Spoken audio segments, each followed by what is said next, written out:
Well, good morning to you. I'm Anderson Cooper, live in Dallas. Thanks very much for joining us in this hour on CNN. We are following breaking news out of Dallas, where a second healthcare worker has tested positive for Ebola. Authorities have not released the name of this new patient. We know that it's a woman and that she lived alone in this apartment. Both that unit and her car will be cleaned by a special crew today. She helped care for Thomas Eric Duncan. He's the Liberian national who became the first Ebola case diagnosed on U.S. soil, and we know that she's among the 77 healthcare workers who are being monitored because of their potential exposure. This morning, Dallas officials say there is a very real possibility, those are their words, that more Ebola cases will surface. All this as new allegations surface about the Dallas hospital. National Nurses United, a union group, says it spoke with a number of nurses at Texas Health Presbyterian Hospital, Dallas, who alleged proper protocols were not in place. Among the allegations, and they are shocking, claims that Duncan was not immediately put in isolation when he was admitted, but instead left for several hours around other patients. They also claim that protective gear left the nurses' necks exposed. The response from superiors was to use medical tape. That's what the nurses allegedly were told. They also claimed there was no one around to pick up hazardous waste. As a result, piles of contaminated waste grew. It's unclear how many nurses the union actually spoke with. Joining us now by phone is Marla Wesson. She's the CEO of the American Nurses Association, which is not the group that's making the claims, but represents nurses around the country. First of all, what do you make of these accusations? Well, Anderson, it's a little hard to know exactly what has gone on. We don't know which nurses, how many nurses, or even if this information is accurate, unfortunately. One of the things the American Nurses Association asked both the hospital and the CDC yesterday is to be open and transparent about exactly what went on in the care of Thomas Duncan, for the purpose of really understanding why one and now two healthcare workers have gotten Ebola, not only so that the healthcare workers who are now taking care of them can be protected, but if an Ebola patient does show up anywhere in the United States, every nurse, every healthcare worker knows exactly how to take care of them. Right, and this isn't about criticizing this hospital for the sake of criticizing them. This is about getting transparency in order to help other hospitals who may have to deal with this or some other kind of infection. Do you believe so far this hospital's been transparent? Because they haven't really been transparent, certainly with reporters. The statement they just put out in response to what Nurses United is saying is, frankly, it's a non-statement. They're saying, well, there's a 24-hour hotline nurses could call anonymously. They're also saying they have annual training. Annual training does not affect what's happening right now, and it doesn't. And the statement didn't respond at all to any of the very specific allegations that were being made allegedly by some of these nurses. So, do you believe this hospital has been transparent? I'm not sure, Anderson, to be honest. What I do know about this hospital is that it is a very high-quality hospital. It has been recognized for excellence in nursing care.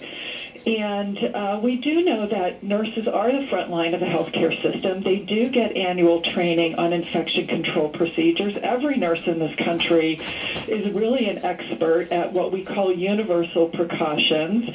But this is a very unique situation, and certainly when an Ebola patient shows up, people have a very specific protocol that they need to follow, and at that moment, at that time, really need to understand exactly what that protocol is and follow it rigorously in each and every interaction with the patient. So, have you ever heard of a protocol which tells nurses to put healthcare workers have contracted Ebola? Says we need to understand what's happening, as you described, for the purpose of everybody being able to deliver better care. Okay, but you don't know whether this hospital has been transparent? I'm asking for your opinion as somebody who represents nurses. Do you believe this hospital has been transparent? Well, I believe that there is information that we don't yet have. And so, as you described, I think this answer from the hospital doesn't really answer the questions or the allegations that are being made. So what I want to know is what is exactly the right protocol, And how do we make sure that every single nurse knows exactly the right protocol? And that's what we need both from the hospital and from the CDC. One of the things that we're actually in the process of doing is looking for that best scientific evidence, because we're worried that we're not getting it. Right, and the fact that we're at this stage of the outbreak, and we're still talking about what is the proper protocol, and that it's not clear, that's a problem. Marla Weston, I appreciate you joining us. Thanks very much for speaking with us. Still to come, we're going to be focusing a lot on these protocols throughout the day, and trying to figure out exactly what went on inside this hospital as officials ramp up efforts to fight Ebola. Fears as hoaxes heighten tensions and spark criminal probes. Could charges be filed? They certainly should be if someone's making hoaxes about this. We'll talk about that ahead.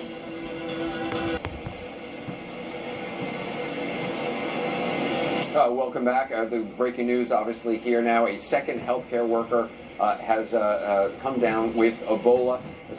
We learned yesterday, as many as 76 people inside this hospital are now needing to be monitored, who may have had contact with Thomas Sarah Duncan, and officials here in Dallas saying it's very possible there could be more healthcare workers who test positive. It's an alarming situation, to say the least. There are growing fears surrounding the virus, and those fears are leading to some headline-grabbing, some pretty tense moments around the country. CNN's Kim La has more on that. A scene out of a disaster movie. First responders in hazmat gear board an Emirates flight from Dubai and checked 5 passengers with flu-like symptoms. None met the criteria for Ebola or had visited Africa. At LAX, 40 firefighters respond to a passenger with flu-like symptoms. But that's where the scare ends. It has turned out that there was some miscommunication, that this patient had been to the continent of Africa, but not near West Africa. As a matter of fact, it was South Africa. The next day in Los Angeles, a hoaxer wearing a mask exits the city bus saying, "Don't mess with me, I have Ebola." The bus driver is rushed to the hospital as police begin a manhunt. Someone who does a thing like this is trying to cause fear in a population. Ebola has not, repeat, not spread through the U.S., but fear certainly has. In Nashville, Tennessee, a sick passenger was taken off a plane that originated in Dallas. The patient had no contact with anyone with Ebola or traveled to Africa. In Richmond, Virginia, a patient with a low-grade fever who had traveled to Africa is isolated, even though the clinic says they don't believe it's Ebola. In Jacksonville, Florida, a patient with flu-like symptoms but no fever checked himself into an emergency room. Why did he fear he had Ebola? He had casual contact with a West African traveler. The CDC says it's been getting 800 calls and emails daily about Ebola. Each scare stretches first responders and can cost taxpayers thousands of dollars. And flu season has barely begun. This may all seem ridiculous, says risk communications expert Peter Sandman, but it should also seem familiar. Remember anthrax? For a little while, people were freaking out about white powder, and that was costly. People don't freak out about white powder anymore. They're used to that risk, and they take it in stride. People will take this one in stride too, but it takes a while. It takes longer if you tell them they're panicking. What makes this societal learning curve worse, says Sandman, is early on. The CDC chief insisted everything was under control. Then the nurse in Dallas contracted the disease. What he didn't say is it's going to be harder than people imagine. It's going to be harder than we imagine. So now people are angry at the CDC, and that anger is sort of morphing into fear. Young Law, CNN, Los Angeles. I want to bring in CNN law enforcement analyst and former FBI Assistant Director Tom Fuentes, who joins us now. Tom's in L.A. So a criminal probe now underway after this bus passenger claimed he had Ebola. A transit official said this was likely a hoax. They aren't taking chances. How would this kind of investigation even proceed? Well, Anderson, I mean, the type of violation here at the minimum is disorderly conduct, and at the most it can be worse. But, this could be the equivalent of shouting fire in a crowded theater. You can start a panic. You can start, in this case, the bus driver taken to the hospital. The bus has been obviously quarantined itself. So you could have this be kind of an act of everything from disorderly conduct to domestic terrorism, depending on the intent of the idiot that shouts out something like that. I mean, you used the word terrorism. I know an official in L.A. also said that someone who does this to spark fear is a terrorist. There's no way these would actually be adjudicated that way. I mean, they wouldn't be pursued on terrorism charges, would they? No, probably not, unless it's a clear intent that that's why they do it. And I should add, with regard to terrorism, that in the past we have not had terrorist groups actually get real serious about using biological agents because they feared that they couldn't control it and couldn't properly disseminate it, even in the anthrax case. So in that sense, it's probably not going to become a tool of terrorism. But the idea that massive fear always is a tool of terrorism, and it's the manner in which you can cause people to be afraid. So somebody can shout fire in a crowded theater. What if they start coughing and hacking and yelling that they have Ebola in a crowded theater? Would you quarantine, several hundred people at that point? What would happen? So, these are things that, as people do these kind of stupid things, we may have to deal with it. A Philadelphia man was escorted from a plane after telling passengers that he had Ebola. It's kind of akin to someone who's joking about having a bomb as they go through TSA. Well, it is in a sense, but you can see the bomb, and they bring the dogs on and they examine, and it may delay that plane for a couple of hours during the investigation while they look for a bomb that isn't there. But in this case, you're talking about a virus that's not visible with the naked eye. So if somebody says something like that, now you're kind of disproving that they have Ebola or that they're contagious or that the virus is present. And that's a much more difficult task than looking for a bomb. Tom Fuentes. Tom, I appreciate you being on. Thanks very much. Still to come in this hour, Nina Pham is definitely not without her supporters. I talked with one of Nina Pham's best friends about her life, her dreams of becoming a nurse. That's all next.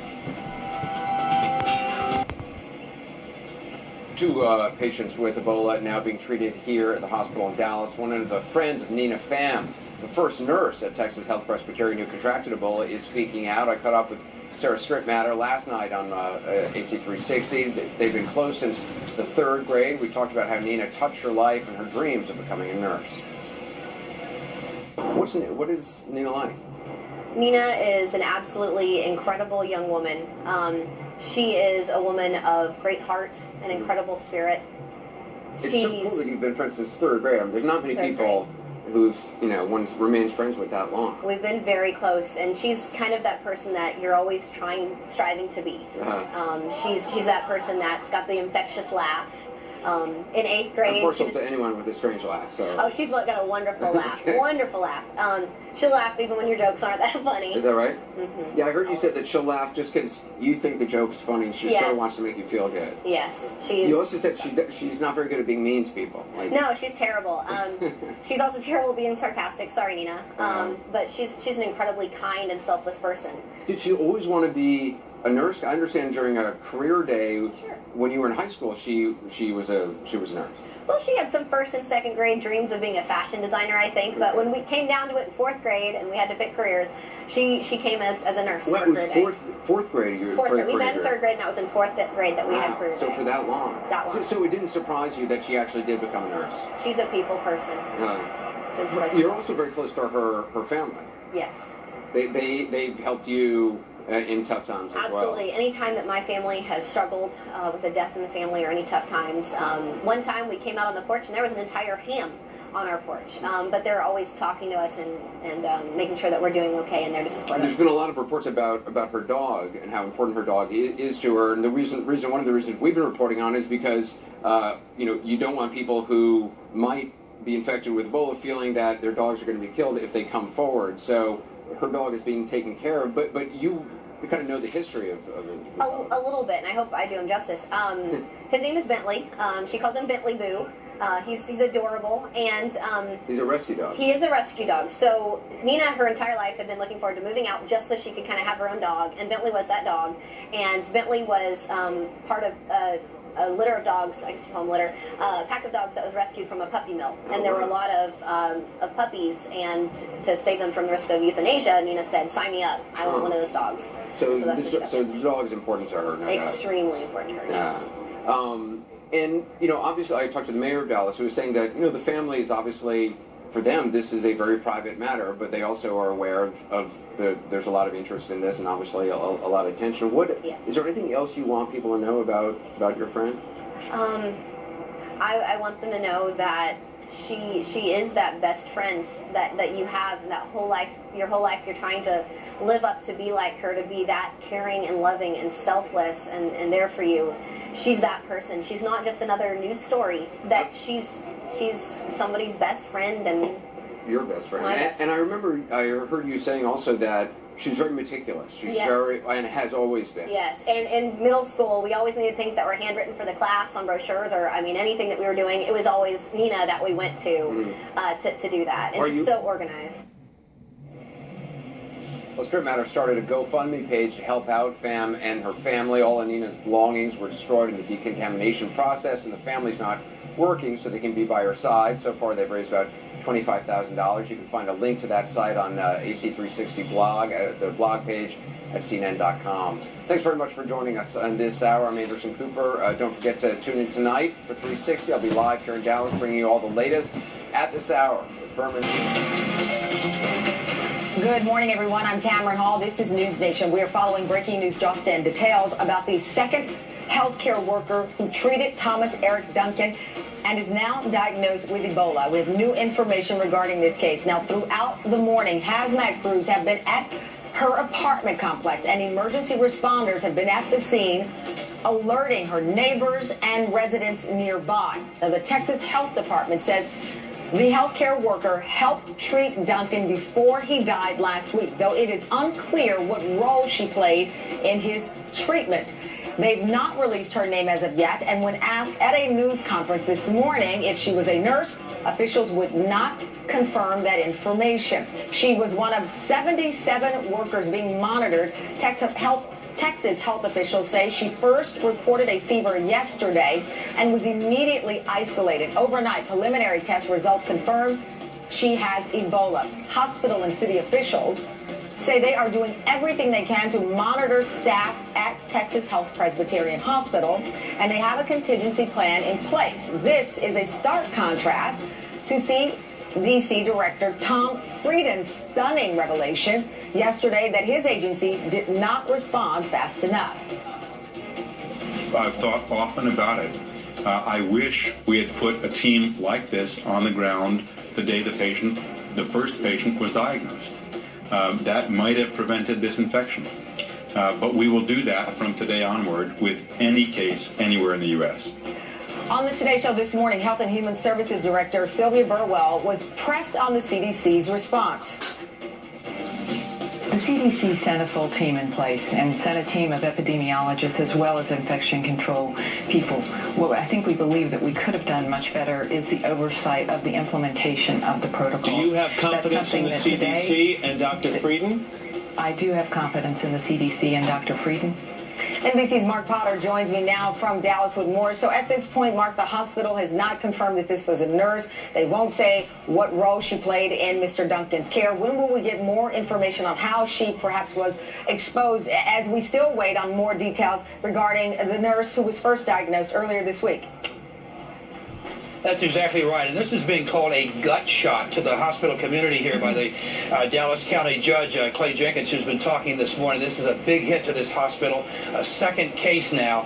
What we know about this healthcare worker is, as you said, it's a woman. She presented herself yesterday with fever symptoms. Within 90 minutes, she was placed in isolation. She was tested. The results came back last night from the state. They'll be confirmed by the CDC. The The announcement went out at 4, the public announcement, 4 a.m.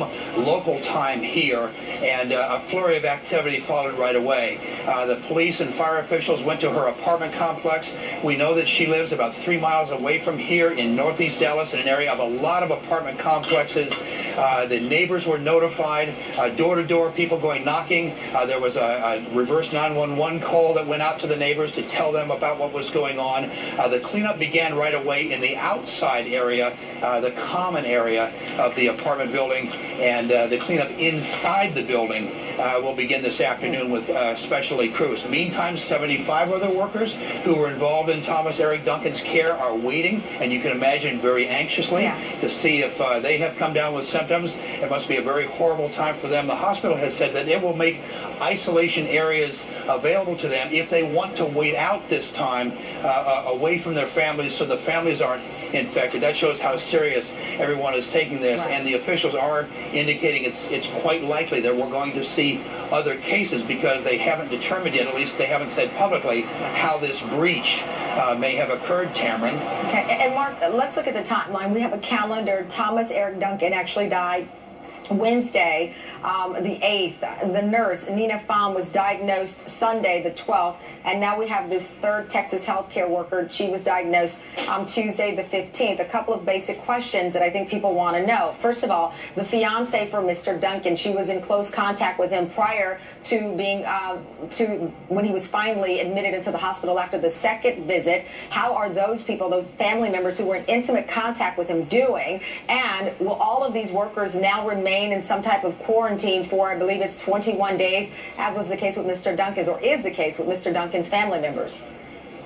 To answer the first question, that's actually an area where there's a little bit of good news, and if I can explain for a moment. There were 48 people who had contact with Duncan before he went into the hospital, including the fiance you're talking about, other family members. None of them has presented any symptoms. They're all asymptomatic, and the officials say they have crossed that threshold when they were most likely to be infected, and they're ending their time of being monitored, and that will happen Sunday or Monday. So they're very close to the end of that, and we're told that Louise Tro, the girlfriend or fiance, is actually ecstatic by the news that she has passed that and that she and others with her in that apartment are probably unlikely to be infected. So that's some good news. As for the 75 others, they're not in quarantine, but they are asked to monitor themselves. They are not working. They are self-isolating, and they're watching themselves. They're looking for any signs, and especially looking for fevers. And the second they get something like that, they are to present themselves to the hospital. And that's what happened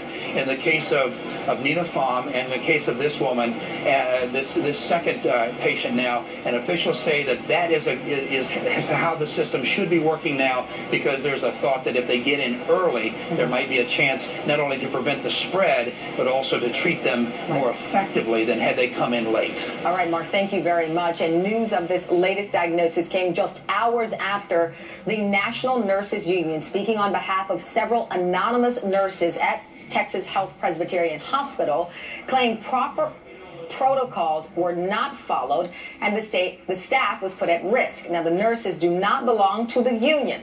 The hospital did not respond to the specific allegations, but in a statement to NBC News said in part, "Patient and employee safety is our greatest priority, and we take compliance very seriously. We have numerous measures in place to provide a safe working environment, including mandatory annual training and 24/7 hotline and other mechanisms that allow for anonymous reporting." I want to bring in Karen Higgins, co-president of the National Nurses Union, which does not represent the nurses at the hospital, but did issue a statement on their behalf. Thank you so much, Karen, for your time. No problem. First, Great to be here. Let's talk about the fact that these were anonymous nurses. Are you confident the information you were provided regarding the proper protocol not in place, are you confident that those assertions are true? I believe that they are true, and at least, to these nurses they're true. I'm sure the hospital feels differently, but I feel you have to go by those that are on the ground trying to, meet whatever they're expected to do as far as protocols. And they were very clear that they felt that they did not have the equipment they really needed. That they couldn't protect themselves as well as they should have been able to.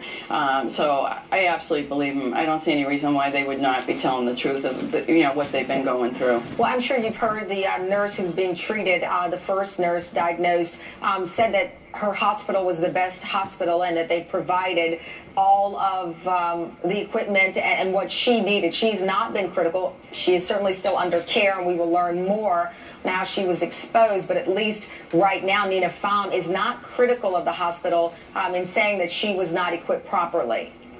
Well, I think there's a problem, is that I think that, most of us as nurses and most hospitals have policies and procedures to take care of people with infectious disease.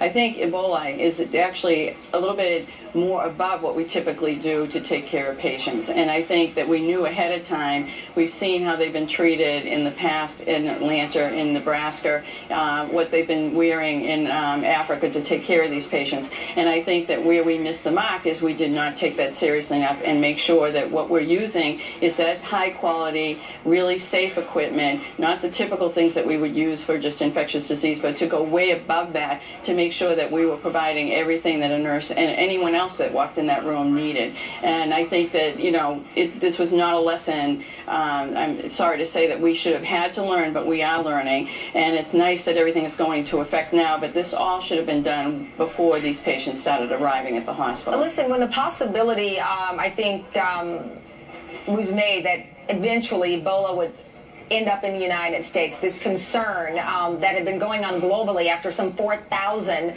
deaths in Africa, did your union ever issue a statement, a warning statement to hospitals across the country saying that there's a possibility we need certain measures taken in advance? There's one thing to be reactive, there's another thing to be proactive. Did the union take that step to protect the nurses? Well, I would tell you, we went forward and said, because what we were hearing from CDC and what they were reporting is that all of the hospitals around the country were saying that they were prepared to take care of these patients. And we were very concerned because we were hearing from nurses across the country that they didn't feel that way. So even before the first diagnosis, even before Mr. Duncan was diagnosed, you were hearing concerns from nurses? We were. And like I said, I believe there were probably some policies there, but they don't go far enough to be able to take care of the patients that we're now seeing that they're coming in with Ebola. There is a definite level of care that needs to be provided, and they're not being set up to do it. And the nurses have been expressing this. And in fact, we're having a conference call this evening, and we've already got 7,000 nurses from across the country that have signed up and asking to be on this call because the concerns continue. I think they still don't feel that they have the proper equipment. It should be a standardized practice so that everybody across this country and every hospital is using the exact same equipment. It should be as good as what CDC provides to take care of those that they take care of. What we've seen in Atlanta, Nebraska, that kind of equipment is what is really needed. Yeah. But it's also not the equipment, it is the education. Which is what I was going to ask you, because part of the concern is not, in this Dallas case, not the equipment. It may have been the removal of the equipment, which exposes the healthcare worker to the Ebola virus if they are treating a patient closely. Well, I would say to you, I think it's both. I mean, I know what they're saying, but I would tell you, after seeing and hearing some of what they were wearing, I would say that there should be concern about what they had for equipment. But the bigger part is you can't have a once a year, we went over the equipment, we showed you how to use it, and that should be good enough. When you're dealing with this kind of illness, it is basically you need to be one-on-one training. It should not necessarily be a video. It needs to be one-on-one. It needs to be repetitive. There needs to be drills to be sure that we are constantly keeping up with what we need to know to be able to take this patient if they walk through that door. And I don't think that is being done. I think now we're seeing more and more stepping up to start to do things. But, this is basically, the horse behind the carriage instead of in front of it. We should have been doing this before. It shouldn't have had to be that Dallas had to happen. And the sad point is, if we don't get ahead of this and start doing the right thing and making sure that we're training people and giving them the right equipment, we will have another Dallas, and that needs to be stopped. We know it can be. They've done it in Atlanta. They've done it in Nebraska. And if you give people the right equipment and the right education and the right training, this will not happen again. Karen, thank you so much for your time. We greatly appreciate you joining us. And joining me now, Democratic Congresswoman Sheila Jackson Lee. She represents Texas 18th District and is a member of the House Homeland Security Committee. Congresswoman, thank you so much for your time.